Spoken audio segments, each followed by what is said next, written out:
ঈদের দিন যখন শুরু হয়ে গেল, ঈদের দিন আনন্দ বাচ্চারা করে। এই বাচ্চাগুলো ডানে বামে তালাশ করে আর আব্বু আব্বু বলে ডাকে, আর বলে আমার বাবাই কই, ওদের বাবারে পাইলাম, আমার বাবাই কোথায় গেল। এই ময়দানে এমন আসে কাছো যার মা নাই বাবাও নাই। মোনাজাতের পরে অনেকে গিয়ে দেখবা মা ঘুমায় না, তোমার অপেক্ষায় বসে আছে।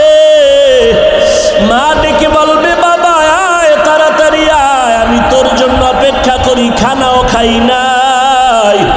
আর যেই বান্দা দেখবে মা নাই, কবরের বাসিন্দা হয়ে গেল, ওই মা হারা বান্দার কলিজা ফেটে যাবে।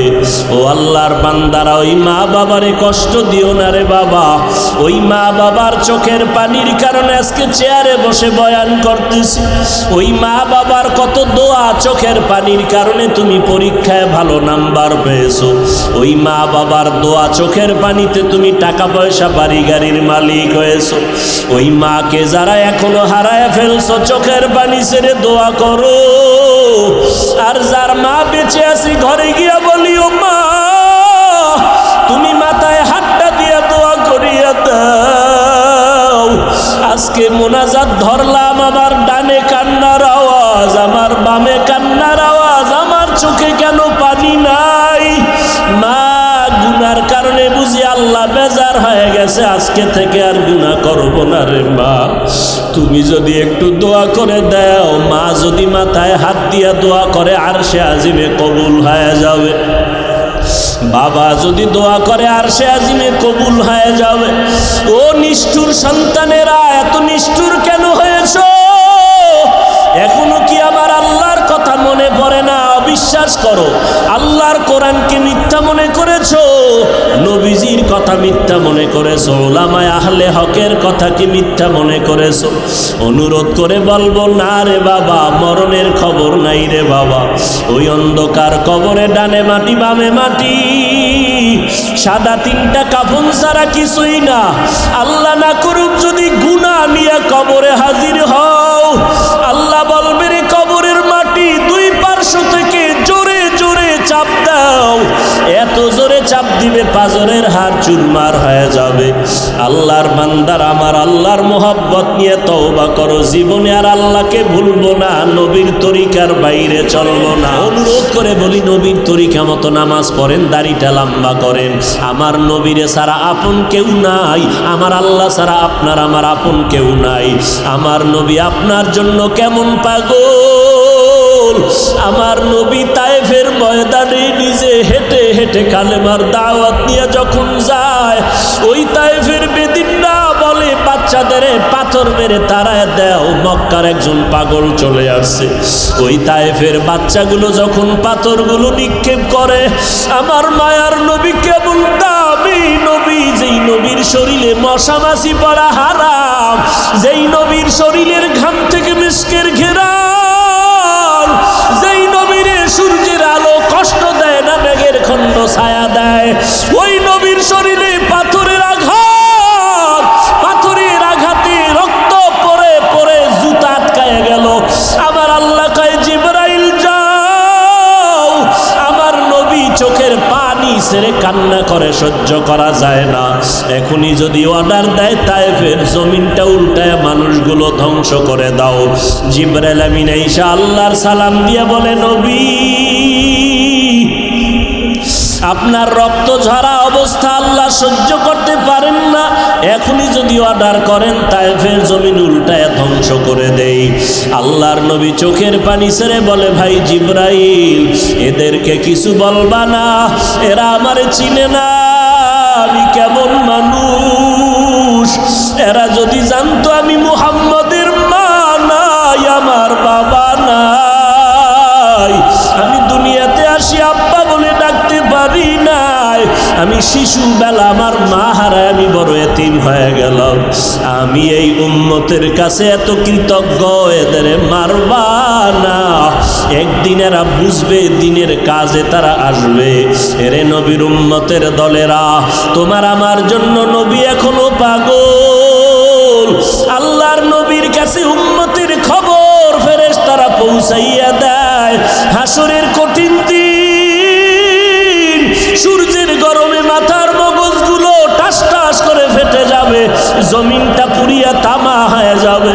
ওই সময় নবীরা পর্যন্ত বলবে নফসি নফসি, আমাকে বাঁচাও। মূসা নবী কাঁদবে, উম্মতের ভুলিয়া যাবে, নিজেকে বাঁচানোর জন্য কাঁদবেন। ঈসা নবী কাঁদবেন নফসি নফসি বলিয়া। আমার নবী বলেন আমি কাঁদব উম্মতি উম্মতি উম্মতি। এরে নবীর আশিকের দল, পাও দুইটা আগাইয়া দাও, পায়ে হাত রেখে বলি আর নবীরে কাঁদাইও না রে যুবক। কয়দিন আর বাহাদুরি করবা, মরণটা কখন হবে জানা নাই রে বাবা। আজকে থেকে তওবা করে নাও। আজকে ডানে বামে কত কান্নার আওয়াজ, তোমার আমার চোখে কেন পানি নাই? গুনার কারণে তোমার আমার হাত না পাক, চোখ না পাক, জিহ্বা না পাক, এই কারণে চোখে পানি আসে না, দিলটা পাথর। আল্লাহ বুঝি বেজার হয়ে গেলেন, মা বাবায় বুঝি আমার উপরে অসন্তুষ্ট হয়ে গেল। এখনো সময় আছে, অন্তর দিয়ে আমার মালিকের ডাকো মনে মনে, আর বলো হে মালিক, এই ময়দানে আমার মতো গুনাহগার কেউ নাই। মানুষ যদি আমার গুনার খবর জানতো, কেউ আমার বয়ানে বসার সুযোগ দিত না রে মাওলা। আমার গুনার খবর আমার মা বাবা ভাই বোন পরিবারের কেউ জানে না রে আল্লাহ। আমার গুনার কারণে আপনি রাগ করিয়া পানি বন্ধ করেন নাই, বাতাস বন্ধ করে দেন নাই। আজ এই ময়দানে তওবার নিয়ত করে ফেললাম। আমার মতো যুবক যদি স্কুলে পড়িয়াও দাড়ি রেখে নামাজ পড়ে, আমি কেন পারবো না? আমার মতো যুবক যদি কৃষি কাজ করে, মাছ ধরিয়া ড্রাইভারি করিয়া নামাজ পড়ে, আমি কেন পারবো না? আমার মতো যুবক যদি র্যাব আর্মি পুলিশ বিডিআরের চাকরি করে, ব্যবসা করিয়া দাড়ি রাখে, নামাজ পড়ে, আমি কেন পারবো না? আমার কপাল বুঝি পুড়িয়া গেল না? না, আমি এই কপাল পোড়া নিয়ে কবরের বিছানায় যেতে চাই না। আজ তওবা করার নিয়ত করতে চাই। ও আল্লাহর বান্দা, যদি তওবার নিয়ত হয়, আজ থেকে তওবা করো। গলায় ছুরি আসবে, মরে যাব, হায়াতের মালিক আল্লাহ, ইজ্জতের মালিক আল্লাহ, রিজিকের মালিক আল্লাহ। জীবনে আর দাড়ি কাটবো না, নামাজ ছাড়বো না, মা বাবারে কষ্ট দিব না, ওলামায়ে কেরামের বিরোধিতা করব না। আজকে থেকে মরিয়া গেলে যাব, নামাজ পড়বো, মা বাবার দোয়া নিয়ে চলবো। আতিনা ফি দারে দুনিয়া না হাসান, আতিনা ফি দারে উকবা না হাসান।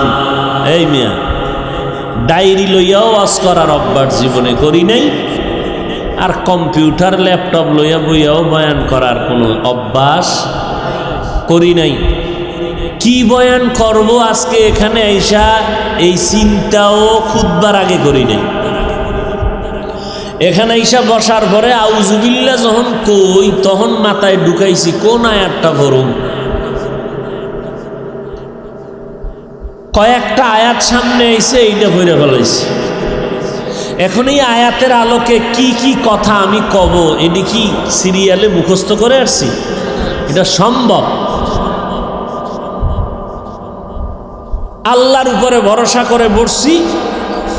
এই জায়গার মানুষের জন্য যেই যেই কথা দরকার, যেই কথার দ্বারা আমাদের দিল নরম হবে, আল্লাহ খুশি হবেন, সেই কথাই যেন আল্লাহ জবানে দান করেন।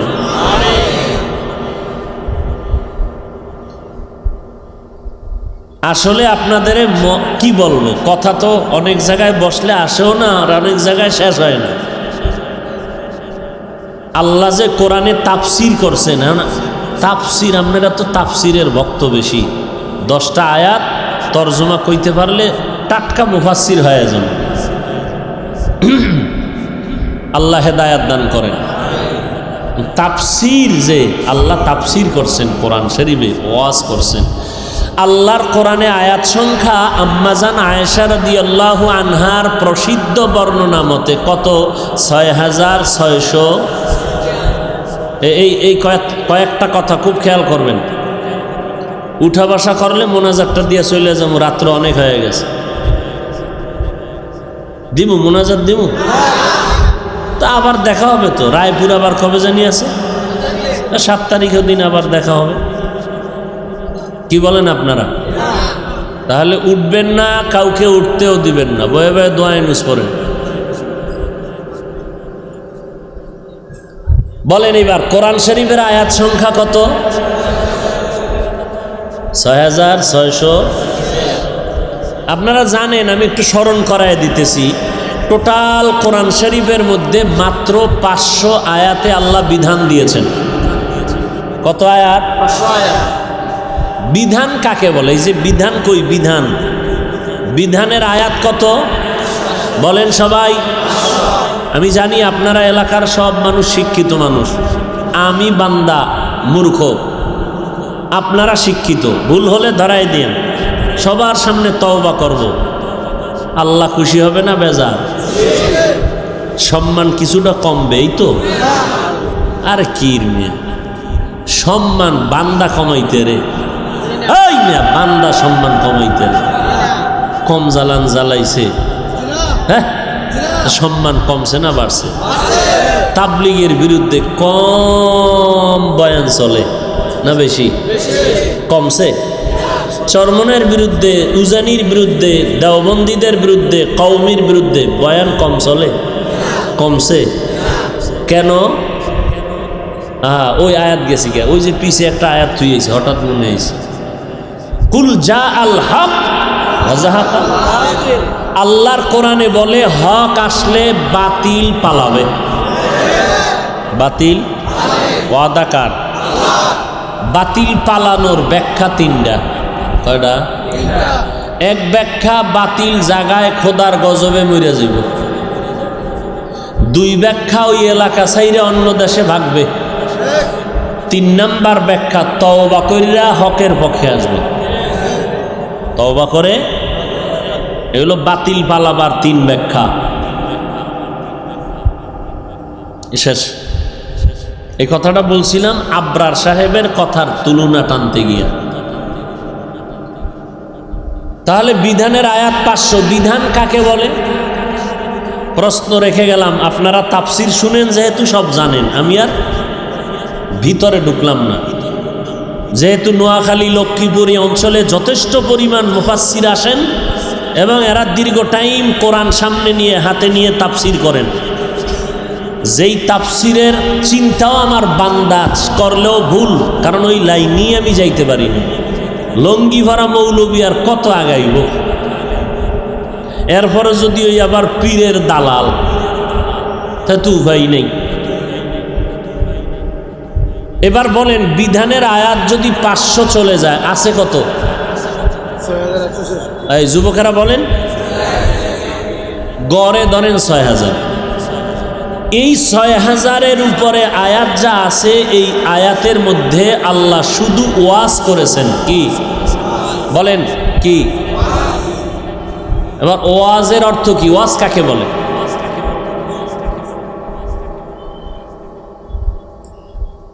এটার ব্যাখ্যা দিব না, তুলনা দিলাম। বিধানের আয়াত 500, ওয়াজের আয়াত 6000-এর উপরে। তাহলে ওয়াজের আয়াত কম না বেশি? বলেন। গড়ে 6000 আয়াতে আল্লাহ ওয়াজ করলেন, পদ্ধতি 3টা। 6000 আয়াতে আল্লাহ ওয়াজ করছেন কয় পদ্ধতিতে? 3 পদ্ধতিতে। এক পদ্ধতির নাম তাযকির বি আলা ইল্লাহ, আর এক পদ্ধতির নাম তাযকির বি আইয়ামিল্লাহ, আর এক পদ্ধতির নাম তাযকির বিমা বাদাল মাউত। 3 পদ্ধতিতে আল্লাহ 6000 আয়াতে ওয়াজ করেছেন। প্রথম পদ্ধতির নাম আল্লাহর কুদরতের বিবরণের ওয়াজ। কার কুদরত? নাম্বার 2, অতীতের কিসসা কাহিনী দিয়া ওয়াজ। কি কাহিনী? অতীতের কিসসা কাহিনীর ওয়াজ। 3 নাম্বার পদ্ধতি কিয়ামতের বিবরণের ওয়াজ। এই 3 পদ্ধতিতে কত হাজার আয়াতে ওয়াজ? তো 3 পদ্ধতিতে যদি 6000 আয়াতে ওয়াজ হয়, বাগে কত আয়াত পরে এক এক পদ্ধতির মধ্যে? 2000। তাহলে 2000 আয়াতে আছে আল্লাহর কুদরতের কথা, 2000 আয়াতে আছে কিসসা কাহিনী। কিসসা শব্দটা আরবি কোরআনের শব্দ, কাহিনী বা কাহানি এটা উর্দু ভাষা। তাহলে কিসসা কাহিনীর আয়াত কত বলেন? বাকি রইল কত? পদ্ধতি বাকি কয়টা? কি? কিয়ামতের বিবরণের 2000-এর ওয়াজ। যেই পয়েন্টটা বুঝাইতে গিয়ে এদিকে ঢুকলাম, কেউ যদি একটা বই লেখে, উপরে আগে নাম লেখে ঈমান আমল, বইয়ের নাম কি? ঈমান। এবার দেয় সূচি, ভেতরে কি দেয়? সূচিতে দিয়া আগে ঈমান সম্পর্কে পুরা আলোচনা শেষ, এরপরে আমলের আলোচনা শুরু।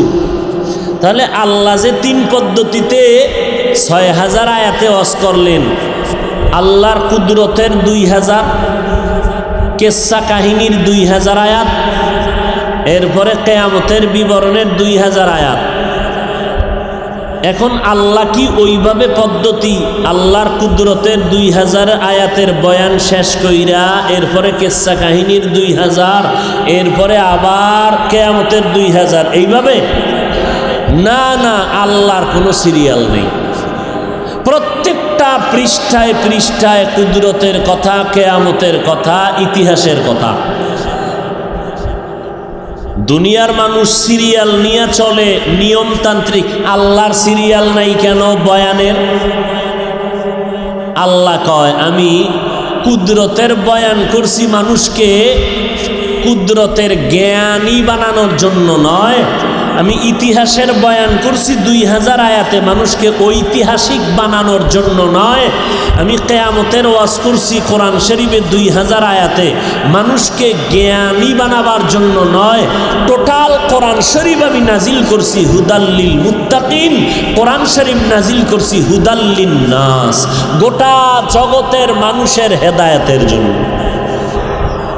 অতএব আমি যখনই কুদরতের কথা কইয়া দেখছি এখানে বান্দার হেদায়েতে একটু কবরের কথা লাগবে, ঢুকাইয়া দিছি। কথা বুঝাইতে পারছি? তাহলে আল্লাহ সিরিয়াল মেনটেন করলেন না কেন? আল্লাহ মানুষকে সিরিয়াল শিখানোর জন্য কোরআন নাজিল করেন নাই, আল্লাহ মানুষের হেদায়াতের জন্য কোরআন নাজিল করছেন। ওয়াজ মাহফিল হেদায়াতের মাহফিল, এখানে সিরিয়াল টিরিয়াল না, কাগজ কলম লইয়া হিসাব কইরেন না কয়টা আয়াত আর কয়টা হাদিস আর তাফসির কি করলো, হিসাব মিলাইতে থাকেন। গুনাহ নিয়ে ঢুকছি, গুনাহ থেকে তওবা করে চোখে পানি নিয়ে বের হতে পারলাম কিনা? আপনি কাগজ কলমে হিসাব কমপ্লিট, মোনাজাতে কান্দেন নাই, আপনি ডানে বামে সবাই কাঁদলো, তওবা করলো, আপনি তওবা করেন নাই, কান্নাও আসে নাই, আপনি আর একজনের কান্না দেখা মুস্কি মুস্কি হাসলেন আর বললেন দেখছনি লজ্জা নাই কেমনে কাঁদে, কপাল নিজেরটা পুইরা বের হয়ে গেল, তোমার কালো কাগজ কলমের হিসাব দিয়া তুমি পানি খাবা?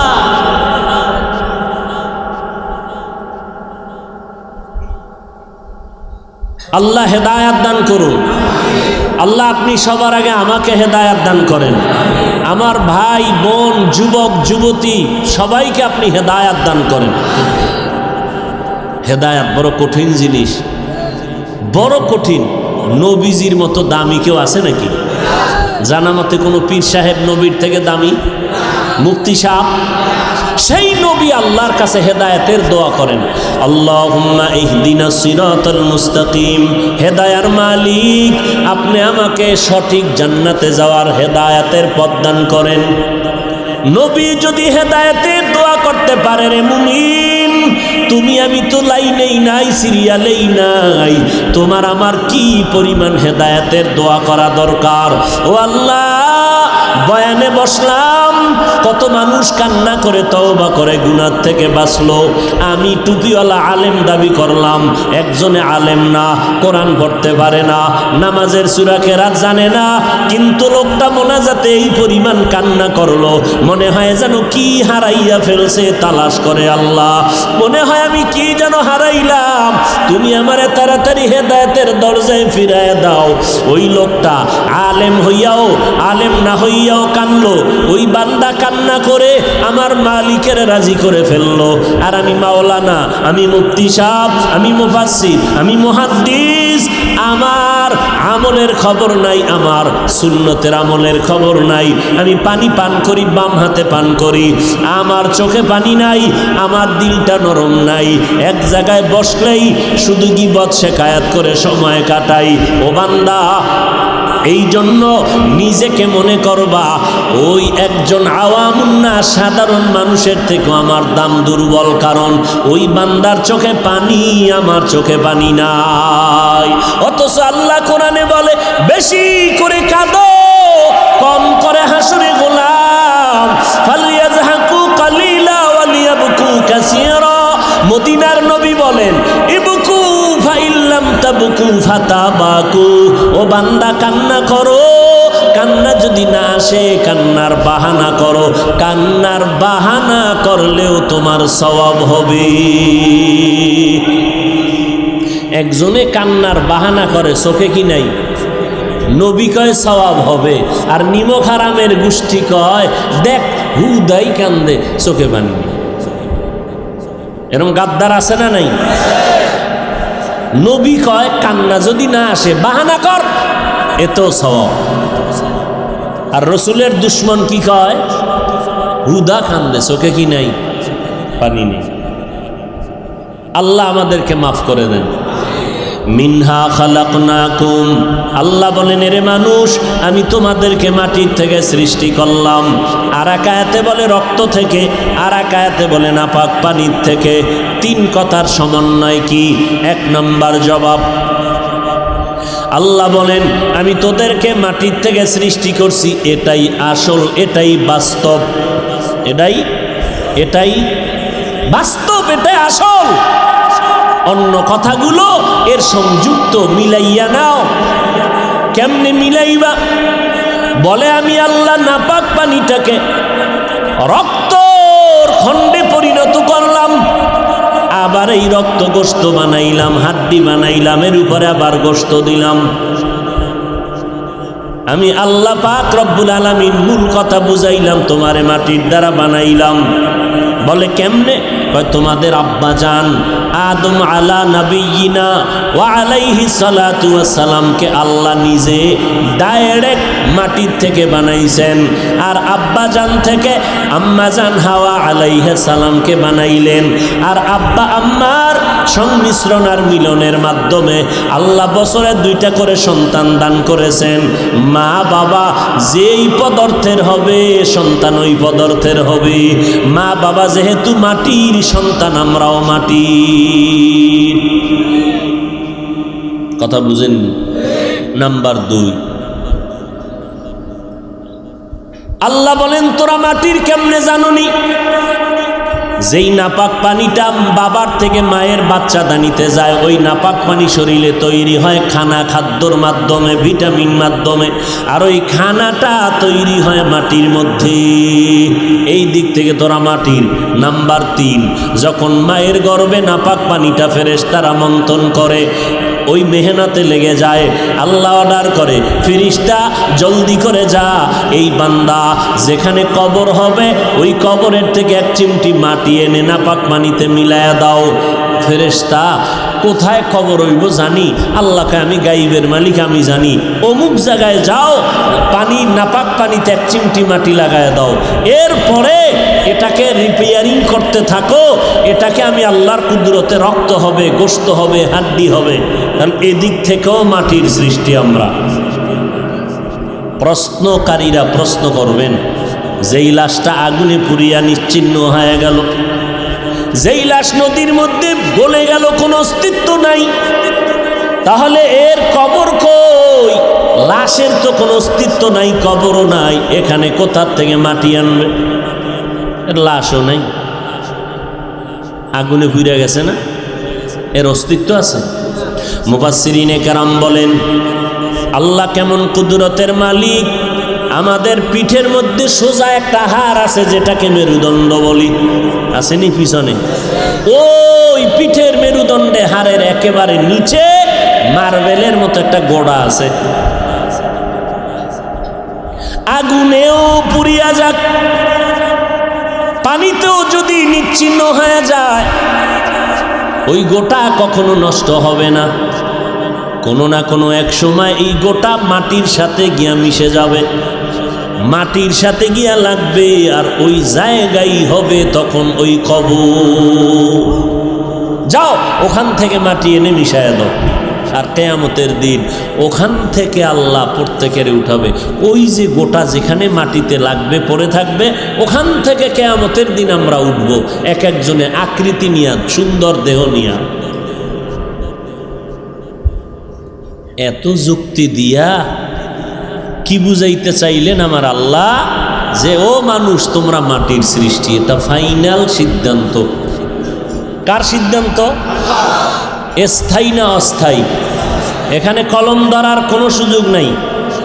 গোটা জগতের মানুষ কিসের সৃষ্টি? এইবার কথা হলো, এই মাটির সৃষ্টি মানুষ, মাটি থাকে কই জানোনি? কয় জানি। কই? কয় পায়ের নিচে, সারাদিন শুধু পাড়াইতেই থাকি। পায়ের নিচের মাটি, তো মনটা ছোট হয়ে গেছে। তোরে পায়ের নিচের মাটি, এই মাটি উপরে মারলে নিচে যায়, তাহলে সম্মানটা নিচু হয়ে গেল না। আমি আল্লাহ পাক এই নিচের মাটি তোরে নিচে রাখি নাই, সম্মান আর মর্যাদা গোটা জগতের মধ্যে আমি আল্লাহ সবার উপরে দিয়া দিলাম। কেমন উপরে?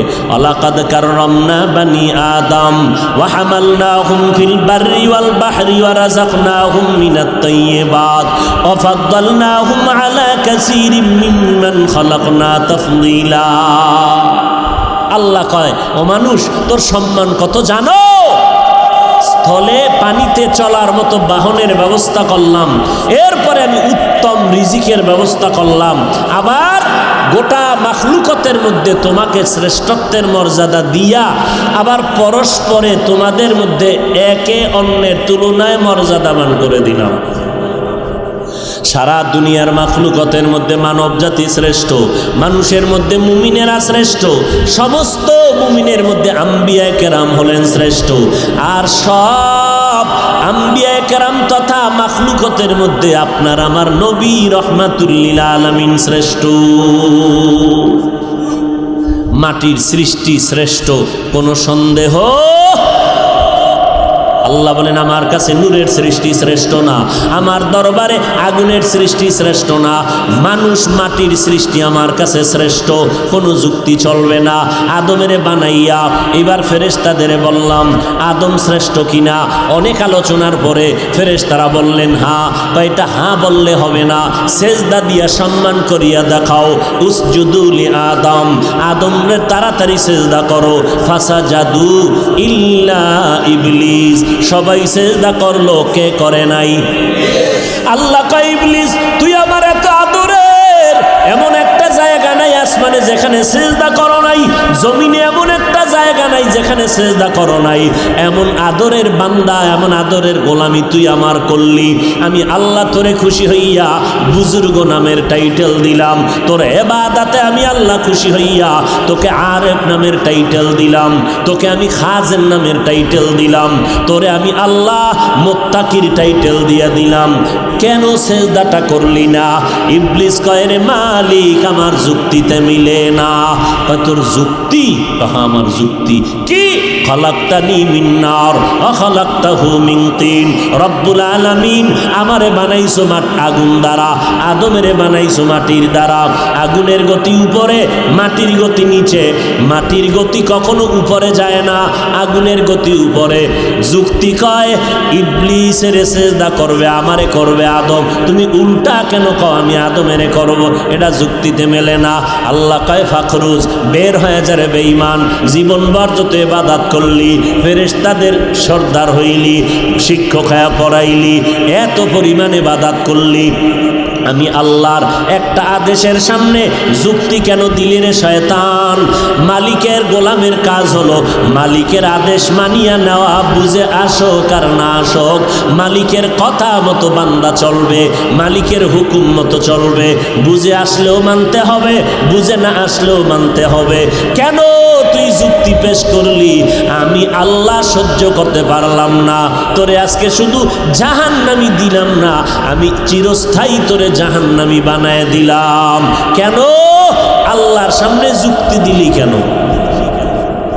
আমার সিদ্ধান্ত নূরের সৃষ্টি শ্রেষ্ঠ না, আমি আল্লাহর সিদ্ধান্ত আগুনের সৃষ্টি শ্রেষ্ঠ না, আমি আল্লাহর সিদ্ধান্ত মাটির সৃষ্টি হলো শ্রেষ্ঠ। যুক্তি যারা দিবা শয়তানের বন্ধু।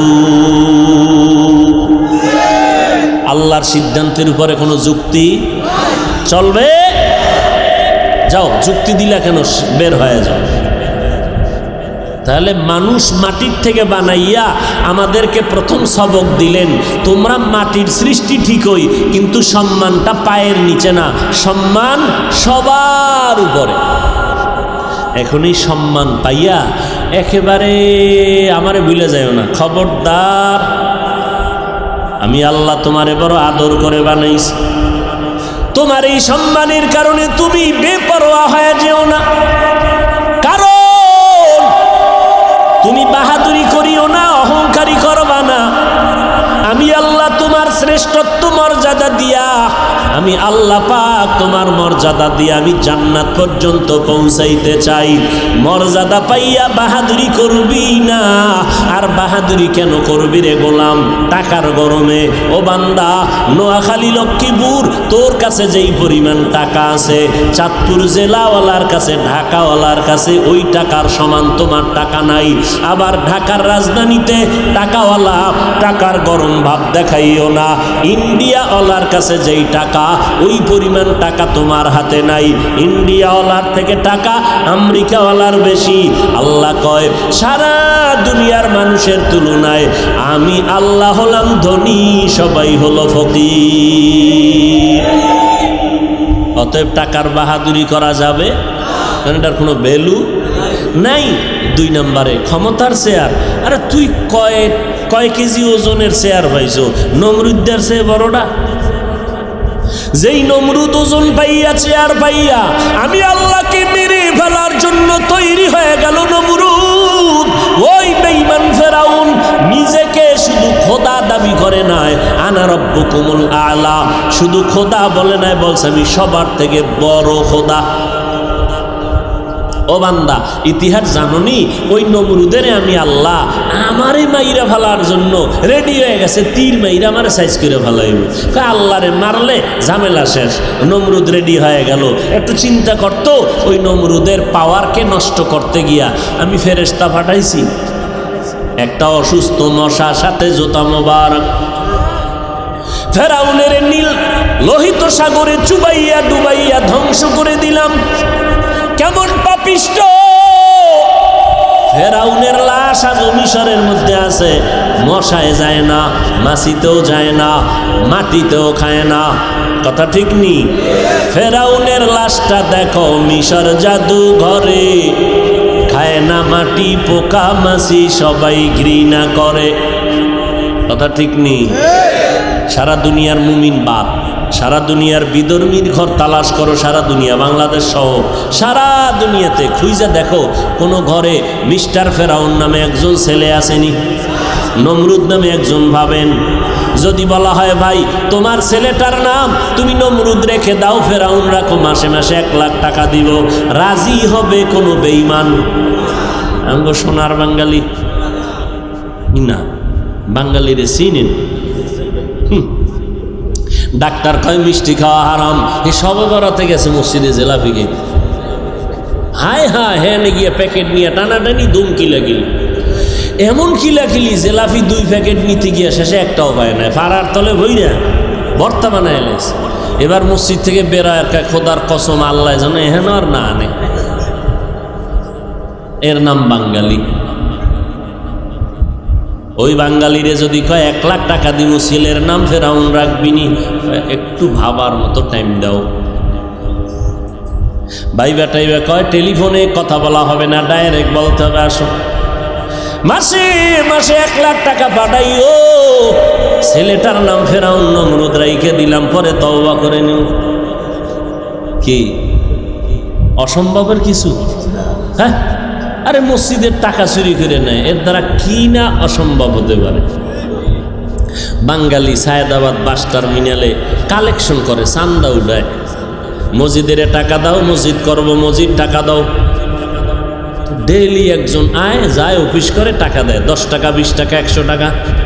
10 বছর পরে কয় যে লোকটা খালি টাকাই উঠে, মসজিদ কই? একদিন কয় দিকে তুই যে এত টাকা উঠাও মসজিদ কই? খোদার কসম আমি মসজিদের জন্য উঠি। তো এতদিন কামগে এলাকায় এক আব্দুল মজিদ আছে, মসজিদ,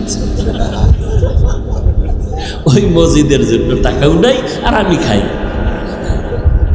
আমি মসজিদের টাকা চাই, মসজিদের টাকা দাও। মসজিদ মসজিদ না, মসজিদ কইছি, মসজিদ মসজিদ না। বাঙালি বড় খারাপ। সব কি খারাপ নি?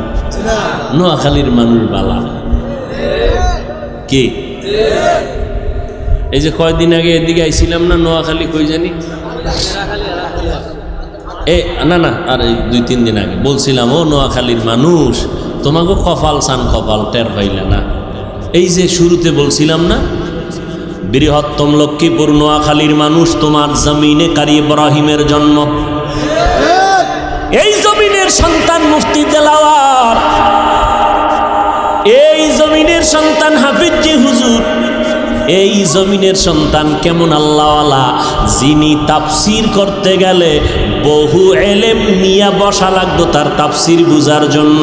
হাবিবুল্লাহ মেজবা রহমাতুল্লাহ আলাই, এই নোয়াখালীর স্বর্ণের টুকরা। তাফসির বুঝতে চাও তাহলে হাবিবুল্লাহ মেজবা সাহেবের ক্যাসেট আছে ইউটিউবে, 2-1টা দেখো। দোয়া নুসফিরে ভাওনি, 2-1টা বয়ান শুনো, টের পাইবা তাফসির কারে কয়। মাস্তানি করো